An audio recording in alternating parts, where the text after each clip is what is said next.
అట్ల తద్ది రోజున early morning లేచి హౌస్ క్లీనింగ్ అయిన తర్వాత ఫ్రెష్ అయిపోయి మా అమ్మ రోజులానే పూజ అయితే కంప్లీట్ చేసేసుకుంది. నెక్స్ట్ అయితే భోజనం చెయ్యాలి కదా, దానికోసం పులిహోర, రైస్ ఇంకా పప్పు పచ్చడి పెట్టుకుని మార్నింగ్ 5 అవ్వకుండానే భోజనం చేసేసింది. ఇంకా నైట్ పూజకి ఈవినింగ్ 5 అయ్యేసరికి మళ్ళీ ఫ్రెష్ అయిపోయి మట్టితో గౌరమ్మని వినాయకుడిని చేసుకుని పసుపు గణపతిని కూడా చేసుకుని ఇంటి లోపల కాకుండా బయట సైడ్ అయితే పూజ చేసేసుకుంది.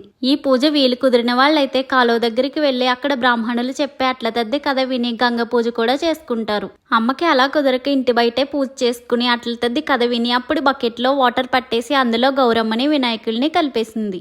నెక్స్ట్ అయితే దేవుడి దగ్గర గౌరమ్మకి ఇంకా తల్లికిచ్చే వాయినం కోసం చిన్న చిన్నగా 22 అట్లు వేసేసుకుంది. ఇంకా ఈవినింగ్ 6:30 అయిన తర్వాత మంచి గుమ్మడాకుల్లో ఈ అట్లను పెట్టి వాయినం ఇచ్చి పసుపాకులు, కందాకులు, చల్లకవ్వాలు, జమ్మపత్రి, మారేడు పత్రులతో పూజ చేసుకుని చుక్క చూసి టిఫిన్ చేసేసింది. నెక్స్ట్ డే మార్నింగ్ పూజ చేసుకున్న తర్వాత ముందు రోజు అట్ల తద్ది పూజలో పెట్టుకున్న తోరణ నాతో కట్టించేసుకుంది.